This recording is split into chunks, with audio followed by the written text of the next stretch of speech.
Hello friends, this is Bhavana here. Welcome to let's crack. तो कैसे हैं आप सब? आई होप आप सब अच्छे होंगे। जिनका सीटेट रह रहा है वो तैयारी अच्छे से कर रहे होंगे। चैनल पे बहुत सारी वीडियोस हैं जिनकी फॉर्म में आप रिवीजन कर सकते हैं और पीडीएफ मैंने सारे टेलीग्राम पे दी हुई हैं, तो वहाँ से रिवीजन कर सकते हैं जिनका सीटेट अभी रह रहा है। ठीक है, आज हम बात करने वाले हैं यूपी टेट के बारे में। वैसे तो मैंने सीरीज चलाई हुई है, मैं सारी थ्योरी करा रही हूँ। सीडीपी की थ्योरी हमने स्टार्ट की हुई है, जिसमें हमने growth and development complete chapter कर लिया है और अब हम लर्निंग थ्योरीज कर रहे हैं। लेकिन मैंने एक बार दोबारा से ये वीडियो बनाना जरूरी समझा, क्योंकि जो न्यू स्टूडेंट हैं उन्हें ये नहीं पता कि यूपी टेट होता क्या है, कैसे दे सकते हैं, क्या इसके अंदर आता है। तो इसके बारे में भी आइडिया होना जरूरी है। ठीक है, जिसको पता है that is well and good, और जिसको नहीं पता है उसको मैं बता देती हूँ आज। देखो, यूपी टेट बेसिकली है क्या? यूपी टेट एक टीचर एलिजिबिलिटी टेस्ट है जो उत्तर प्रदेश में होता है। ठीक है, सभी स्टेट अपने अपने स्टेट के टेट कराते हैं, और जो सी टेट है वो सेंटर लेवल का है। जैसे कि अगर आपका सी टेट पास है तो आप कहीं भी अप्लाई कर सकते हैं। ठीक है, और जो यूपी टेट अगर आपका पास होता है तो आप यूपी में जो वैकेंसीज आएंगी यूपी में अप्लाई कर सकते हैं। ठीक है, एक बात ये हुई। तो बात करते हैं इसी के ऊपर। अगर आप चैनल पे नए हैं तो सब्सक्राइब कर लें लेट्स क्रैक को, जहां आपको सारी ऑथेंटिक इन्फॉर्मेशन मिलेंगी, सारा कंटेंट, सारी चीजें आपको मिलेंगी। ठीक है, related to C TET, UP TET, जितने भी टेट एग्जाम होते हैं। ठीक है, और अगर आप बीएड कर रहे हैं, फर्स्ट ईयर में या सेकेंड ईयर में, या फिर बीटीसी कर रहे हैं, कोई भी टीचिंग ट्रेनिंग कोर्स कर रहे हैं, तो आप सब्सक्राइब कर लें कॉलेज विद भावना को। ठीक है, यहाँ भी क्लासेस चली हुई हैं डेली। तो अब बात करते हैं सी टेट यूपी टेट के बारे में। देखो, यूपी टेट में क्या होता है, 150 नंबर का पेपर होता है। ठीक है, 150 मार्क्स का पेपर होता है, 150 ही क्वेश्चन आते हैं। ठीक है, और 150 ही मिनट होती हैं एक। ठीक है, एक क्वेश्चन 1 नंबर का, कोई भी नेगेटिव मार्किंग नहीं होती, नो नेगेटिव मार्किंग। ठीक है, कंडक्ट कौन करवाता है? उत्तर प्रदेश, यानी स्टेट कंडक्ट कराता है, क्योंकि स्टेट का टेट है। सिंपल बात है। इसमें सिर्फ आपको एलिजिबिलिटी चाहिए, ये सिर्फ एक क्वालिफाइंग एग्जाम है जिसमें आपको पास करना होता है। ठीक है, अब तक तो ऐसा था जैसे सी टेट है, सी टेट भी अब तक पास करना था, लेकिन अभी अभी जो रूल कंडक्ट कराए गए हैं वो ये है कि अब सी टेट के नंबर जुड़ेंगे। तो ऐसा भी हो सकता है कि आगे यूपी टेट के नंबर भी जुड़े, तो अपनी मेहनत अच्छी रखें। ठीक है, लेकिन पासिंग मार्क्स क्या है? जनरल के लिए 90 नंबर, ओबीसी के लिए 82 नंबर। ठीक है, अगर आप SC ST में हैं तो और इससे कम नंबर लाएंगे तो भी आप पास हो जाएंगे, लेकिन आपको पास नहीं होना, अच्छे नंबर लेके आने हैं। ठीक है भाई, नेगेटिव मार्किंग कोई नहीं है, ये बात क्लियर होगी। 150 नंबर का पेपर है, 150 ही क्वेश्चन है और 150 ही मिनट है। ठीक है, और पेपर कैसे होगा? पेन पेपर टेस्ट, यानी हाथ में आपको पेपर मिलेगा और गोले भरने हैं। ठीक है, सिंपल सी बात है, जैसे कि पहले सी टेट होता था। ठीक है, तो ये बात हुई क्लियर। ठीक है, आगे चलते हैं। अब कौन कौन दे सकता है ये भी बता दूं। जिन्होंने बीएड किया हुआ है वो दे सकते हैं, बीटीसी कर रखे है वो दे सकते हैं, बीएलएड किया हुआ है वो भी दे सकते हैं। मतलब आपने कोई भी टीचर ट्रेनिंग कोर्स किया हुआ है तो भी आप दे सकते हैं। ठीक है, और सबसे मेन बात है, अगर आप फर्स्ट ईयर में हैं, अब जो रूल चेंज हुए हैं उनके अकॉर्डिंग अगर आप फर्स्ट ईयर में हैं, एडमिशन आपने लिया है, तो भी आप अप्लाई कर सकते हैं, चाहे यूपी टेट हो चाहे सी टेट हो। ठीक है, तो ये चीज क्लियर हुई। अब बात कर लेते हैं इसके सिलेबस पे। ठीक है, चलते हैं आगे। अब इसमें 30-30 नंबर के सारे सब्जेक्ट आते हैं, 30 नंबर की सीडीपी आती है, यहीं लिखा जा सकता है। थोड़ा सा जूम करके देख लेते हैं इसे, हो जाएगा, हो गया। ठीक है भाई,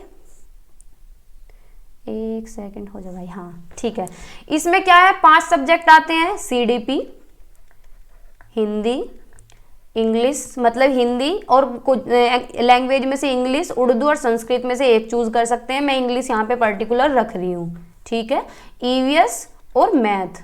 ठीक है, सारे 30-30 नंबर के होते हैं, सारे 30 नंबर के होते हैं। लेकिन इस पेपर में क्या है, कंटेंट पे ज्यादा जोर रहता है, पेडागोजी पे कम रहता है। पेडागोजी मोस्टली हर एक पोर्शन में 5-5 नंबर की पेडागोजी पूछी जाती है। ठीक है, तो आपका जो पेडागोजिकल पोर्शन है वो जितनी भी रिकॉर्डेड वीडियोस हैं आप उन्हें देख लें। जैसे कि सीडीपी तो चलो मैं सारी कराई रही हूँ, बाकी आप यहाँ से देख लें। हिंदी की जो पेडागोजी है वो मैंने सी टेट के टाइम पे कराई है, तो वो देख लेंगे, 5 नंबर आपके वहां से कवर हो जाएंगे। ठीक है, पहले पेडागोजी की बात कर लेते हैं, बाकी बात बाद में करेंगे। इंग्लिश में जो 5 नंबर की पेडागोजी आएगी, या तो आप इंग्लिश की मैराथन देख लें, वरना छोटी छोटी क्लिप है 20-20, 25-25 मिनट की, वो देख लें, वहां से आपकी 5 नंबर की पेडागोजी कवर हो जाएगी। ठीक है, रही बात ईवीएस की आप पूरी मैराथन देख सकते हैं पेडागोजी की, वहां से आपके 5 नंबर की ईवीएस क्लियर हो जाएगी। और ऐसे ही मैथ की देख सकते हैं, मैथ की मैराथन कराई हुई है मैंने और टॉपिक वाइज भी कराया है, तो उन्हें देख लें। 5-5 नंबर की जितना भी आपका पेडागोजिकल एस्पेक्ट है वो सारा क्लियर हो जाएगा, चाहे वो मैथ की पेडागोजी हो, हिंदी हो, इंग्लिश हो, ईवीएस हो, किसी भी चीज की हो। ठीक है, ये बात क्लियर हुई। अब बात करते हैं कंटेंट की। अब ये 30 क्वेश्चन आते हैं सीडीपी में से, जिसमें कि ये टॉपिक लिखे हुए हैं, आप देख लें। चाइल्ड डेवलपमेंट, यानी इसमें डेवलपमेंट के बारे में पूछा जाता है कि क्या इसकी मीनिंग है, क्या इसकी नेसेसिटी।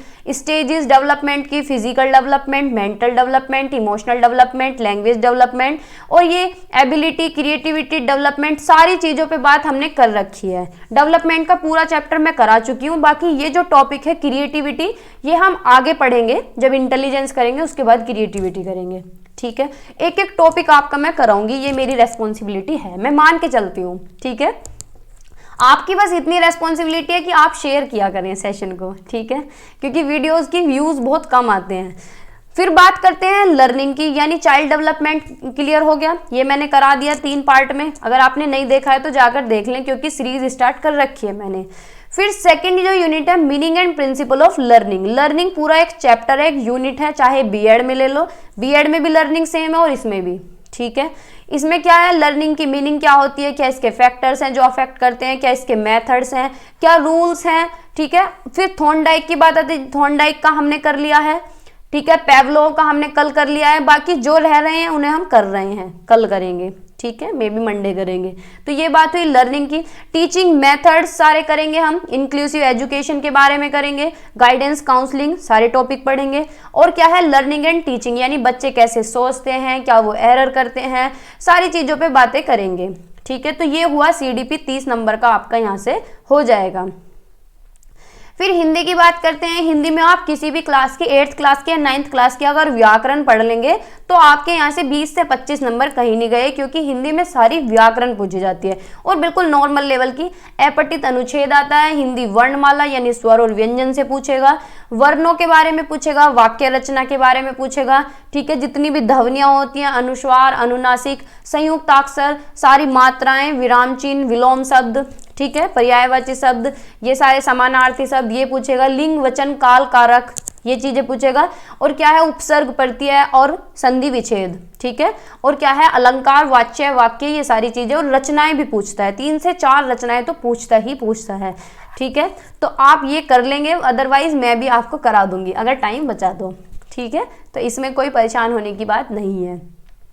हिंदी पेडागोजी का मैंने बता दिया कि मैंने ऑलरेडी कराई हुई है, मैराथन देख लीजिए, अदरवाइज टॉपिक वाइज देख सकते हैं। ठीक है, मुश्किल से 5 क्वेश्चन आते हैं पेडागोजी के। ठीक है, 5 से कम भी आ सकते हैं, 1-2 ऊपर नीचे हो जाता है। फिर बात कर लेते हैं सेकंड लैंग्वेज की। सेकंड लैंग्वेज में आप इंग्लिश, उर्दू और संस्कृत में से कोई भी एक ले सकते हैं।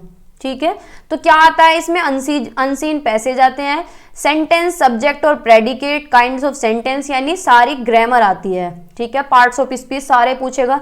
नाउन का भी एक क्वेश्चन होता है, प्रोनाउन का भी, एडवर्ब का भी, एडजेक्टिव, मतलब सभी में से, सारे टॉपिक में से एक एक क्वेश्चन जरूर पूछता है। और इतना हाई लेवल नहीं पूछता, बेसिक पूछता है बिल्कुल। ठीक है, अगर आप बेसिक इंग्लिश भी पढ़ लेंगे तो भी काम हो जाएगा। देखो, अगर किसी के पास केडी कैंपस की बुक हो ना, तो उससे बेस्ट तो कुछ नहीं हो सकता। ठीक है, बाकी मैं करा दूंगी अगर टाइम बचा तो, क्योंकि मेरे पास है, बुक भी है, और ज़्यादा हाई लेवल की इंग्लिश नहीं आती है, नॉर्मल इंग्लिश आती है। ठीक है, बाकी उर्दू और संस्कृत का मुझे कोई आइडिया है नहीं, जो उर्दू वाले हैं वो देख लें कि क्या है भैया। मैं सारा जितना भी ये सिलेबस है मैं आपको दे दूंगी टेलीग्राम पे, हिंदी में भी दे दूंगी, हिंदी में भी है। ठीक है, अब बात कर लेते हैं, ये इंग्लिश की पेडागोजी है, ये आप मैराथन देख लीजिए या फिर वीडियो मैंने जो अपलोड की हुई हैं उन्हें देख लें, तो यहाँ से कवर हो जाएगा। मैथ की बात है, मैथ आप अपने आप करिएगा, सिंपल मैथ आता है, कोई भी 5th 6th क्लास की बुक उठाइए, सारा मैथ करने लग जाइए, वहाँ से ही आपका मैथ कवर हो जाएगा, क्योंकि कंटेंट ही पूछता है सारा।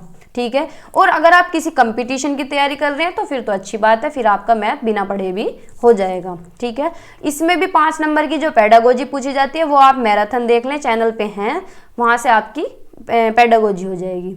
ठीक है।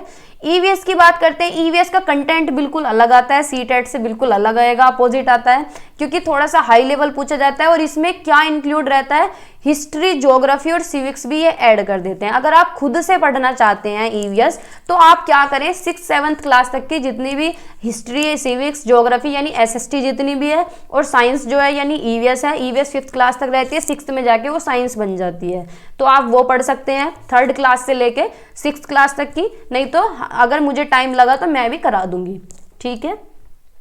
तो ये ईवीएस की बात हुई है। ईवीएस की पेडागोजी है, ये आपको चैनल पे से कवर हो जाएगी क्योंकि मैंने मैराथन कराई हुई है पेडागोजी की, ठीक है। तो ये बात हुई ईवीएस की। ये हुआ सारा प्राइमरी का सिलेबस। नेगेटिव मार्किंग इसमें कोई होती नहीं है। 150 नंबर का पेपर है, 150 ही क्वेश्चन है और 150 ही मिनट है। अगर आप जनरल कैटेगरी में तो आपके 90 नंबर अगर आते हैं तो आप पास हैं, ठीक है। और अगर आप ओबीसी में हैं तो आपके 82 मार्क्स हैं तो भी आप पास हैं, ठीक है। लेकिन कोशिश करिए ज़्यादा से ज़्यादा नंबर ला सके। और कैसे होगा एग्जाम, पेपर पेन पेंसिल होगा, यानी हाथ में आपके पेपर दिया जाएगा और गोले भरने हैं आपको, ठीक है, पेन पेपर टाइप होएगा। बाकी आज की वीडियो में इतनी ही बात रखते हैं, फिर नेक्स्ट वीडियो में मैं बात करूंगी आपसे सेकंड पेपर के बारे में। सेकंड पेपर में जो साइंस वाले बच्चे हैं उनको साइंस और बायोलॉजी, मतलब उसमें बायो, केमिस्ट्री, फिजिक्स, मैथ सारी चीज़ें आ जाएंगी, यानी साइंस और मैथ एक जगह रहते हैं, ठीक है। और जो आर्ट और कॉमर्स वाले बच्चे हैं उन्हें एसएसटी मिलेगी, ठीक है। अगर आप बेशक आपने बीएससी मैथ से किया लेकिन आपको साइंस मैथ दोनों मिलेंगे, यानी फिजिक्स, केमिस्ट्री, बायो और मैथ आपको मिलेंगे ही मिलेंगे। जैसे कि मैंने बीएससी किया है बायो से, तो मैथ मुझे मिलना ही मिलना है, ठीक है। आप लोग हैं कोई भी हो, बायो से पढ़े हो, बेशक बायो से पढ़े हो, तो मैथ आपको मिलेगा साइंस के साथ। ये पूरा स्ट्रेटम होता है क्योंकि साइंस हमारे मैथ के अंदर इंक्लूड होता है, ठीक है। तो ये चीज़ है। बाकी जो सब्जेक्ट हैं वो सारे कॉमन है सेकंड पेपर के, ठीक है। तो बाय बाय, टेक केयर, हंसते रहिए, मुस्कुराते रहिए और पढ़ते रहिए और चैनल को शेयर कीजिएगा क्योंकि बच्चे बहुत कम आ रहे हैं तो इस वजह से मनोबल भी थोड़ा सा टूटता है। अगर आप ज़्यादा से ज़्यादा शेयर करेंगे, ज़्यादा से ज़्यादा स्टूडेंट्स आएंगे तो क्या है, मुझे भी मोटिवेशन मिलेगा, है ना। थोड़ा सा मेहनत करने में भी मजा आएगा। मेरा तो बहुत मन करता है कि मैं इतनी मेहनत करूँ, दिन में को ज़्यादा से ज़्यादा कंटेंट लेके आऊँ, लेकिन जब वीडियोज़ आगे तक ही नहीं जाएंगे तो फिर मन दुखी होता है ना। तो आप लोग थोड़ी सी हेल्प करिए, कोऑपरेट करिए, सपोर्ट करिए जितना हो सके, ठीक है। बाय बाय, टेक केयर, पढ़ते रहिए, मुस्कुराते रहिए।